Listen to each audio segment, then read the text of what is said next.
อรุณสวัสดิ์เช้าวันใหม่พุทธสถานวัดโป่งชัยตำบลบ้านสาอำเภอเจ้าห่มจังหวัดลำปางเช้าวันนี้บรรยากาศดีๆแสงทองส่องฟ้าแล้วดูแล้วสวยงามท้องทุ่งนาหน้าวัดโป่งชัยเป็นธรรมชาติที่ดูแล้วร่มรื่นชุ่มชื่นเย็นสบาย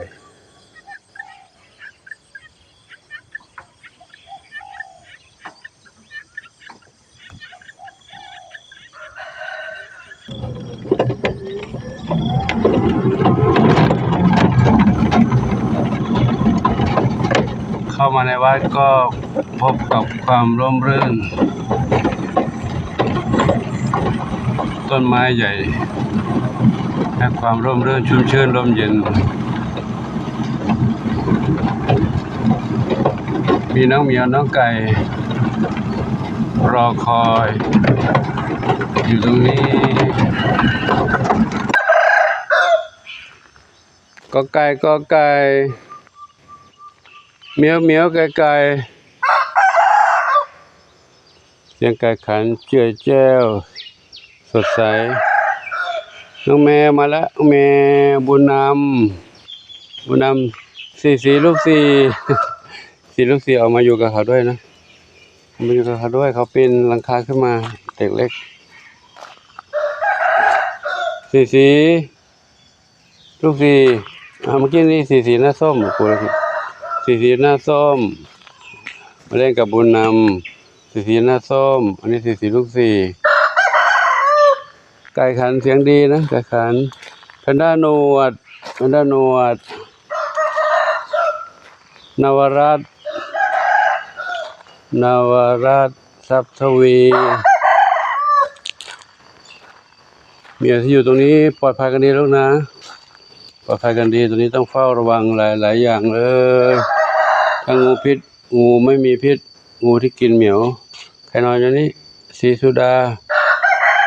นอนอยู่ตรงนี้เนาะศรีสุดาเข้าไปดูในนี้ก่อนดูในนี้ใครอีก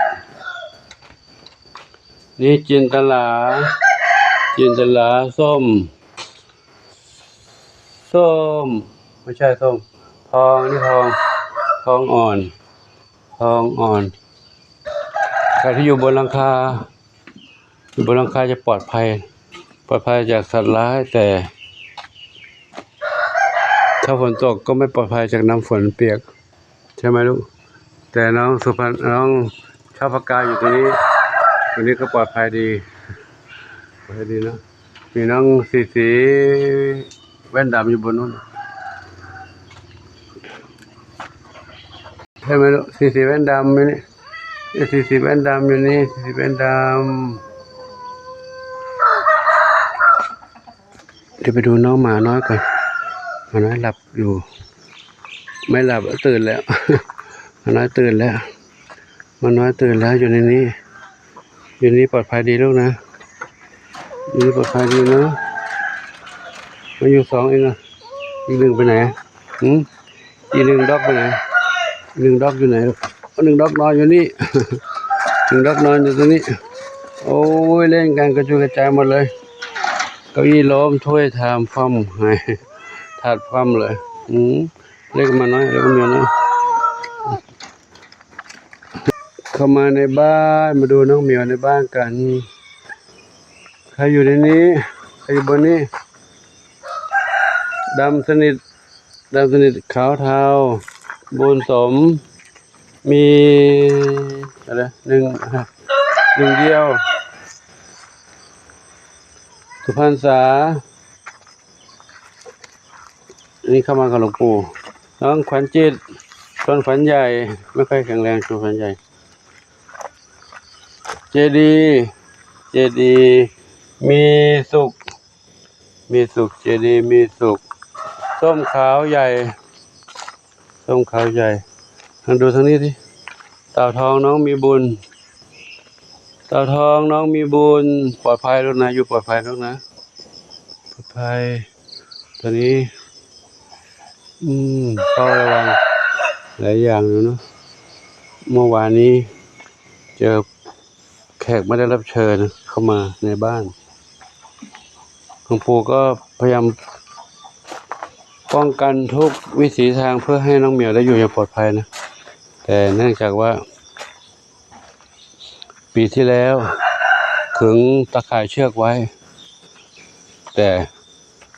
งูเหลือมเขาเข้ามาติดตะข่ายก็ขาดชำรุดไป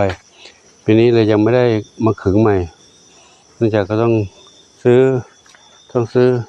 ตอนนี้ปัจจัยที่มีก็เอาไปดูแลเรื่องการทำหมันทำวัคซีนน้องเหมียวน้องหมาก็หมดไปเนาะก็ต้องถ้าจะซื้อก็ต้องหาปัจจัยใหม่แต่นี้ยังไม่พร้อมก็เลยไม่ได้ขึงตะข่ายเชือกถ้าขึงตะข่ายเชือกไอ้เจ้างูเหลือมจะเข้ามาไม่ได้เพราะเขาจะติดตะข่ายเชือกก่อนแต่นี้เขาขึ้นมาได้เพราะขึ้นไต่ตรงเสาขึ้นมาก็ขึ้นไปบนต้นไม้ขึ้นไปยอดเสานั้นเลื้อยลงมาจากหลังคาแล้วเขามานอนอยู่ข้างตรงนี้มานอนอยู่ข้างบ้านน้องกุหลาบอยู่มาข้างน้องกุหลาบ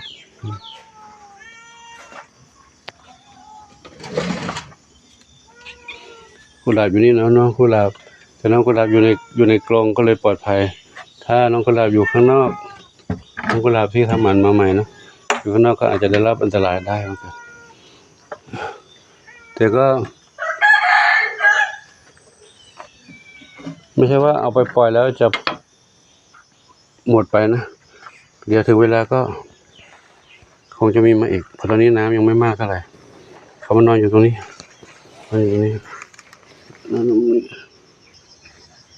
จะเห็นสังเกตร่องรอยเขามาเขาเดินเลื้อยมาทางนี้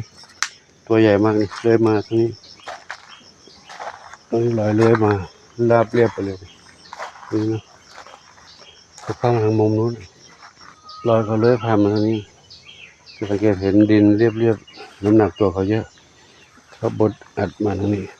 เข้ามาไม่เป็นช่องนี้ตะข่ายเชือกขาดไปเนาะข้างนอกไม่ได้กันร่องรอยตะข่ายเชือกขาดไปแล้วเขาเข้ามาทางนี้เขาเลยขึ้นเสาที่อยู่ด้านนอกเพื่อป้องกันแมวไม่ให้แมวปีนออกไปแต่ปรากฏว่าแขกด้านนอกปีนเข้ามาหาแมวเหมียวเพื่อนเราหายไป3 เหมียวเนาะมีหลายท่านถามหลวงปู่ก็ตอบไม่ได้ว่าตัวไหนอยู่ในท้องน้องเหลือมบ้างอยู่ในท้องเจ้าเหลือมบ้างแต่ที่แมวหายไปคือ3 เหมียวตอนนี้ที่ไม่เห็นหน้าเลยนะก็คือน้องบุญส่งตัวดำๆมันบุญส่งเป็นแมวผู้หญิงแล้วก็น้องเฮงแล้วน้องบัวขาว3 เหมียว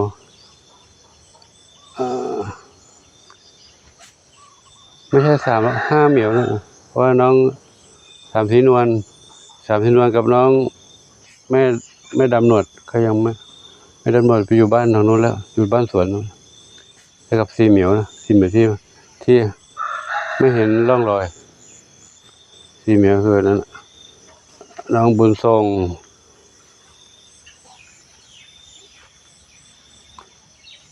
บัวขาว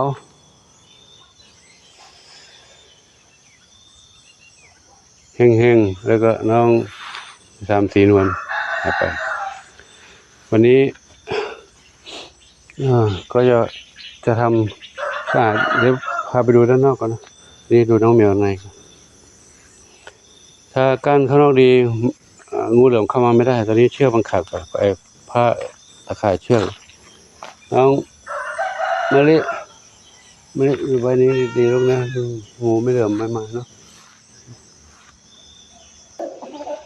คือลูกรั้วตะข่ายเหล็กนี้กันแมวออกไปวิ่งเล่นกลัวรถชนชาวนาชาวไร่ชาวสวนแล้วก็ตะข่ายเชือกจะกั้นการงูเหลือมเข้าตะข่ายเชือกกั้นด้านนอกนี้นะอันนี้คือกั้นเฉพาะบ้านน้องเหมียวที่ปีที่ผ่านมาจะกั้นริมแม่น้ำอันนี้คือริมแม่น้ำจากนี้ไปหาต้นไม้นู้น คือทำสะอาดปีก่อนนู้นทำสะอาดหมดเลยนะตรงนี้ไม่มีต้นไม้ขึ้นแบบนี้ แต่ปีนี้ทำไม่ทันอยู่คนเดียว มีใครช่วย ปีก่อนนู้นยังจ้างเขามาช่วยทำได้นะจ้างเขาทำเพราะตอนนั้นพอมีเงินอยู่ ตอนที่ทำบ้านน้องเหมียวใหม่ตอนนี้โล่งหมดเลยสะอาดเข้าพรรษาปีที่แล้ววันเกิดหลวงปู่แถวนี้โล่งหมดนะไม่มีหญ้าแบบนี้นะแต่ปีนี้เราไม่มีงบประมาณตัวที่จะทำตรงนี้ทำแล้วก็กั้นตะข่ายเชือกถ้ากั้นแล้วงูเหลือมจะไม่ขึ้นมาจากแม่น้ำนี่ไม่นี่คือแม่น้ำอยู่นี่นะแม่น้ำอยู่ตรงนี้ครั้งที่แล้วเขาก็มาตรงนี้แล้วก็มาติดตะข่ายนี่ร่องรอยตะข่ายขาดคือตะข่ายเนี่ยกั้นแล้วถ้างูเหลือมก็ติดมันก็จะขาดนี่ยังมีร่องรอยอยู่เหลือเพียงขาดไปนี่มันจะติดไปแล้วแล้วก็มีงูเหลือมมาติดตัวนี้หลายเหมียวหลายงูเหลือมอยู่นะขึ้นมาทางนี้ทางช่องนี้ตรงนี้มีหลุมอยู่หลุมนี่เป็นแม่น้ำตอนนี้น้ำยังไม่ขึ้นนะถ้าน้ำขึ้นมามากกว่านี้งูเหลือมเขาก็จะขึ้นมาหานี่แหละตอนนี้ก็เริ่มมาแล้วแหละนี่มันต้องใช้เยอะอยู่นะต้องกั้นแนวรอบนู้นเลยกั้นริมแม่น้ำตลอดฝั่งคือในพื้นที่ของวัดเพื่อป้องกันไม่ให้เข้ามาให้งูเหลือมขึ้นมาภายในนี้มากวนไก่ด้วยมากวนเหมียวที่อยู่ด้านนอกกวนน้องหมาด้วยมาอยู่ตรงนี้ครับเนื่องจากสถานที่เราไม่มีกำแพงไม่มีรั้วกำแพงวัดมีเป็นธรรมชาติงูมันก็เหลืองูเหลือมก็เลยขึ้นมาทางนี้ที่ผ่านมากั้นได้แต่ตอนนี้มันขาดไปแล้วตอนนี้ก็ต้องถ้า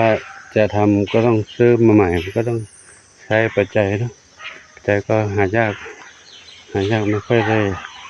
มีงานมีการอะไรกฐินพระป่างานบุญต่างๆไม่มีช่วงปีแรกๆต้นที่เข้ามาใหม่ๆนั้นก็พอมีศรัทธาเข้ามาบ้างตอนนั้นเศรษฐกิจอะไรมันดีอยู่เนาะตอนนี้เศรษฐกิจอะไรต่างๆก็มีปัญหากันเยอะแยะมากมายนี่ตรงนี้นะกันตรงนี้นี่ก็นี่จะต้องหญ้าแถวนี้ก็ต้องจ้างเขาทำหลวงปู่ทำไม่ได้เขาใช้เครื่องมือมาตัดมาทำให้สะอาดถ้าทำสะอาดแล้วไก่อยู่ตรงนั้นทำสะอาดแล้วก็ตรงนี้ก็จะโล่งแล้วก็สามารถกั้นตะข่ายได้งูเหลือมก็จะเข้ามาไม่ได้นะนี่มันรกมากเลยนี่บ้านน้องเหมียวงูมันเลยเข้ามาได้นะก็อยากจะทำให้ดีที่สุดแล้วแต่มันต้องนี่ขาดปัจจัยนะถ้าไปรบกวน FC ญาติธรรมะก็ไม่เหมาะไม่ควรนะก็เลยตอนนี้ปีนี้เลยไม่ได้ขอร่วมบริจาคขอสมทบนะแต่ถ้าท่านใดเห็นควรจะทำหรือยังไงก็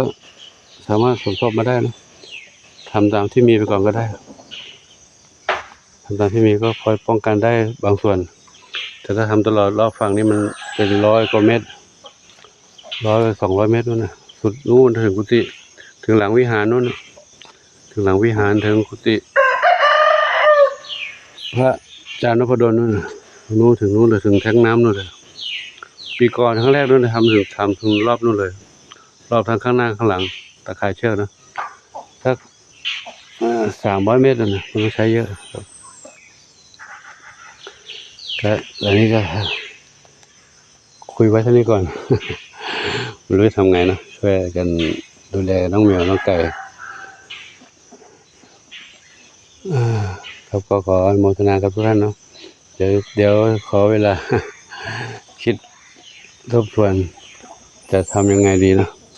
ก็ปัจจัยมีก็ดูแลเรื่องการทำหมันทำวัคซีนการทำเรื่องการดูแลสุขภาพน้องเหมียวอยู่น้องเหมียวน้องหมาเนาะก็หมดไปรายได้ไม่มีรายได้ตรงทางไหนเข้ามานะต้องพึ่งพากับสิ่งนี้แหละนะถ้ามีก็ช่วยดูแลกันไปได้เนาะถ้าไม่มีก็ไม่เป็นไรตามกำลังที่มีนี่แหละนะขออนุโมทนาสาธุขออำนวยพรทุกคนทุกท่าน ที่ได้รับชมรับทราบเรื่องราวต่างๆขอให้พบความสุขความเจริญมีความสุขกายสุขใจปรารถนาสิ่งใดขอได้ทั้งความมุ่งมั่นปรารถนาทั่วกันทุกคนทุกท่านเถิดวันนี้เดี๋ยววันนี้ก็จะคงจะทำความสะอาดก่อนเนาะเดี๋ยวต้องจ้างเขามาทำหลวงปู่ทำไม่ไหวทำก็สลบเลยหลวงปู่ทำนี่โรคต้องจ้างเขามาตัดมาแต่งมาทำจ้างเขาก็ต้องใช้ปัจจัยเหมือนกันนะคงจะจ้างได้ทีละนิดละหน่อยเพราะว่ามันหญ้ามันรกมากต้องใช้เวลาไม่ใช่หญ้าต้นพืชต้นไม้หญ้าที่ขึ้นมาเนี่ยไม้เถาไม้อะไรต่างๆจ้างทำถ้าไม่ทำไก่นี้ไม่เหลือไก่ถ้าปล่อยรกอย่างนี้นะงูเหลือมขึ้นมาไก่พวกนี้ก็เสร็จหมดเลยขอโมทนาสาธุเดี๋ยวจัดอาหารให้น้องเหมียวกินก็ค่อยทำไปเนาะหลวงปู่ก็ทำดูแลตรงนั้นข้างในนู้นก็ยังรกเลยครับสำหรับคลิปนี้ขอยุติไว้ที่นี่นะขอพบกันใหม่คลิปต่อไปช่วงนี้มีสุขสาธุเหมียวหิวข้าวแล้วลูกเดี๋ยวปู่จัดให้นะแป๊บนึงนะลูกนะแป๊บนึงนะเดี๋ยวเอาจัดอาหารให้กินแล้วเดี๋ยวเราแป๊บนึงลูกเด้อปู่ขอทำดูน้องเหมียวไม่ครบเลยน้องเหมียวไม่ครบเลยไม่ได้ดูน้องผลไม้ทั้ง5ก่อนผลไม้ทั้ง5ก็ยังไม่ได้กระตุ้นเข็มที่2เลยวัคซีนนะก็ต้องทำเหมือนกันถ้าไม่ทำเขาก็จะไม่มีภูมิต้านทานโรคนะทุกที่2วันที่เนี่ยต้นเดือนหน้าเนี่ยวันที่1ที่2ก็ไปได้แล้วเนาะวันนี้วันที่เท่าไหร่ละ17อีกครึ่งที่2สัปดาห์จ้าเดี๋ยวก็รู้เนาะเดี๋ยวกูอาหารให้กินแล้วเนอะน้องตายกินหาหมดไหมแต่อยู่ที่นั่นมี2กระต่ายอยู่เท้าเล็กเพชรดำน้อยปุยฝ้ายกับน้ำเพชรเดี๋ยวก่อนพูดเพิ่งกำลังมาอยู่ยังไม่พร้อมเลยยังไม่ได้ทำเลยโอ้อาหารหมดทานเลยมีเก่งหนึ่งผู้จัดให้เนาะโอ้หิวข้าวกันแล้วข้างนอกก็กินอาหารแม่กันตรงนี้กินไม่หมดน้องใหม่สมาชิกใหม่เด้อสมาชิกใหม่อยู่ไหนสมาชิกใหม่นี่แม่เขากับพี่เขาสมาชิกใหม่เขาตัวเล็ก ตัวเล็กรอดจากกรงนี้ไปทะลุไปหากรงนู้นได้เลยมาทะลุกรงนี้ได้เลยลูกเดี๋ยวก็ไปวิ่งไปหาน้องนั่นได้เลยอยู่ฝ้ายนี่มาอยู่กรงนี้กันนะเล่นกรงนี้กันเลยน้องเล็กรอดตะข่ายได้เนี่ยตัวเล็กนั่นจะไปหาพี่ปุ๋ยฝ้ายแล้ววันนี้เร็วเข้าบ้านจะหาแม่นี่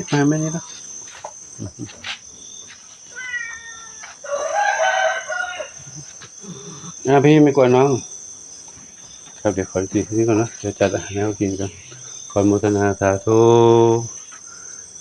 ส่วนเมียที่หายไปจากไปนะก็ขอให้ไปดีถ้าไม่มีชีวิตอยู่แล้วก็ขอให้ไปสู่ภพภูมิที่ดีเนาะถ้ามีชีวิตอยู่ก็กลับมาหาหลวงปู่ปู่ก็ไม่แน่ใจว่าจะไปอยู่ในตรงไหนเนาะหรือว่าอยู่ในท้องเหลือมอันนั้นก็ไม่เห็นชัดเจนนะก็ตอบไม่ได้ว่ามีตัวไหนบ้างเนาะแต่ที่รู้ว่าหายไป4 เมียวที่ไม่เห็นหน้าเลยครับก็ขอติดไว้ที่นี่นะพวกใหม่คิดต่อไปช่วยมีสุขสาธุเมียวหิวข้าวกันแล้วเดี๋ยวจัดให้เนาะ